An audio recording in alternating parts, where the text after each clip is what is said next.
আজকে এমন একটি আমলের কথা আমি আপনাদের সামনে বলবো, যে আমলের মাধ্যমে সব সমস্যার সমাধান আল্লাহ তাআলা নিরসন করে দিবেন। সুবহানাল্লাহ। তাহলে আসুন শুরু করি সে আমলটি। হাসান বসরি রাহমাতুল্লাহ আলাইহি একদিন তিনি মাজলিসের মধ্যে বসে আছেন, মানুষকে সামনে নিয়ে আলোচনা করছেন। এমন সময় এক ব্যক্তি এসে বলল, হুজুর, আমিও অনেক বড় একজন গুনাহগার ব্যক্তি, জীবনে এমন কোনো গুনাহ নেই যে আমি করি না, আমাকে একটা দোয়া শিখিয়ে দেন যাতে এই দোয়ার উপর আমি আমল করতে পারি। হাসান বসরি রাহমাতুল্লাহ আলাইহি বললেন, তুমি বেশি বেশি করে ইস্তেগফার পড়ো, অর্থাৎ আস্তাগফিরুল্লাহ আস্তাগফিরুল্লাহ, আল্লাহ তাআলার কাছে ক্ষমা চাও, ইস্তেগফার পড়ো।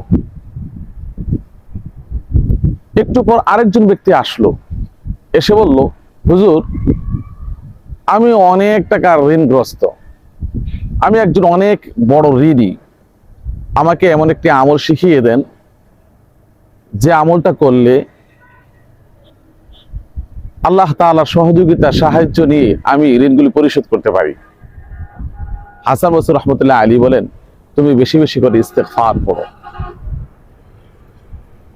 আরেকজন ব্যক্তি একটু পরে আসলো, এসে বলল, হুজুর, আমি একজন নিঃসন্তান, আমার সন্তান নেই, আমার কোনো সন্তান হয়নি, আমাকে একটা আমল শিখিয়ে দেন যাতে এর উপর আমি আমল করতে পারি। হাসান বসরি রাহমাতুল্লাহ আলাইহি বললেন, তুমি বেশি বেশি করে ইস্তেগফার পড়ো। ঘটনাক্রমে আরেকজন ব্যক্তি আসলো, এসে বলল, হুজুর, আমার ফল ফসলাদি সবগুলো নষ্ট হয়ে যায়, আমাকে একটা আমল শিখিয়ে দেন যাতে এই আমলটা আমি করতে পারি, এর উপর আমল করলে আল্লাহ তাআলা আমার ধনে মালে বরকত দান করেন। হাসান বসরি রাহমাতুল্লাহ আলাইহি বললেন, তুমি বেশি বেশি করে ইস্তেগফার পড়ো। হাসান বসরি রাহমাতুল্লাহ আলাইহির সামনে যারা বসে আছে সবাই দেখলেন এক এক করে কয়েকজন ব্যক্তি বিভিন্ন সমস্যা নিয়ে আসলো। সবাই ব্যক্তিগত একটি আমল ওনার কাছে জিজ্ঞেস করেছেন। উনি সবাইকে বলেছেন, বেশি বেশি করে ইস্তেগফার পড়ো। ইস্তেগফারের আমল সবাইকে বলেছেন। অবাক হয়ে বললেন, হুজুর, 5 জন ব্যক্তি আসলো, সবাইকে আপনি একই ধরনের আমল দিয়েছেন, ইস্তেগফার পড়ার জন্য বলেছেন, এটা কারণ কি? হাসান বসরি রাহমাতুল্লাহ আলাইহি কুরআনুল কারীমের সূরা নূহের 10, 11, 12 নম্বর আয়াতটি তাদেরকে শুনিয়ে দিলেন। ফাকুল তুস্তাগফিরু রাব্বাকুম ইন্নাহু কানা গফফারা ইউরসিলিস সামাআ আলাইকুম মিদরারা ওয়া ইউমদিদকুম বিআমওয়ালি ওয়া বানিনা ওয়া ইয়াজআল লাকুম জান্নাতি ওয়া ইয়াজআল লাকুম আনহারা।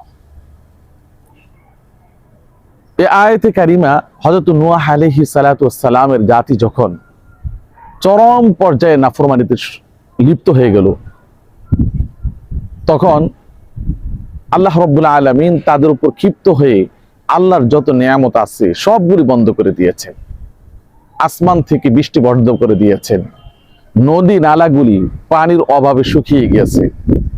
পানির অভাবে ক্ষেত খামারগুলির ফসল নষ্ট হয়ে গেছে। গবাদি পশুগুলি পানির অভাবে মৃত্যুবরণ করছে। এমনকি 40 বছর যাবত তাদের কারো ঘরে কোনো সন্তান হয়নি। এভাবে করে আল্লাহ তাআলা তাদের সব নিয়ামতগুলি বন্ধ করে দিয়েছেন। তখন নূহ আলাইহিস সালাতু ওয়াস সালাম তাদেরকে বললেন, তোমরা বেশি বেশি করে ইস্তেগফার পড়ো, তাহলে আল্লাহ তাআলা তোমাদের গুনাহ মাফ করে দিবেন। তিনি তোমাদের জন্য আসমান থেকে বৃষ্টি বর্ষণ করবেন। তিনি তোমাদের জান মালের মধ্যে বরকত দান করবেন, সমৃদ্ধি দান করবেন। নদী নালাগুলি পানি দিয়ে ভরপুর করে দিবেন। সুবহানাল্লাহ। হাসান বসরি রাহমাতুল্লাহ আলাইহি বুঝাতে চাচ্ছেন যে ইস্তেগফারের মাধ্যমে সব কিছুর সমাধান রয়েছে। ইস্তেগফার পড়লে ঋণগ্রস্ত ব্যক্তি ঋণ পরিশোধ করতে পারবে।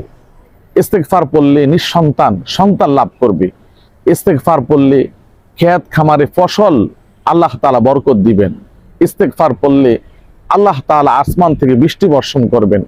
এভাবে করে ইস্তেগফারের মধ্যে রয়েছে সব ধরনের সমস্যা।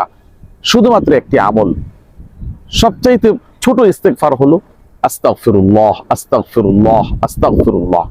এই জন্য আমাদের উচিত হলো যখনই আমরা সময় পাবো তখনই আমরা মনে মনে সবচাইতে ছোট্ট ইস্তেগফার যেটা আস্তাগফিরুল্লাহ, আস্তাগফিরুল্লাহ আমরা পড়তে থাকবো। আল্লাহ তাআলা যাতে আমাদের সবাইকে এর উপর আমল করার তৌফিক দান করেন, আমিন।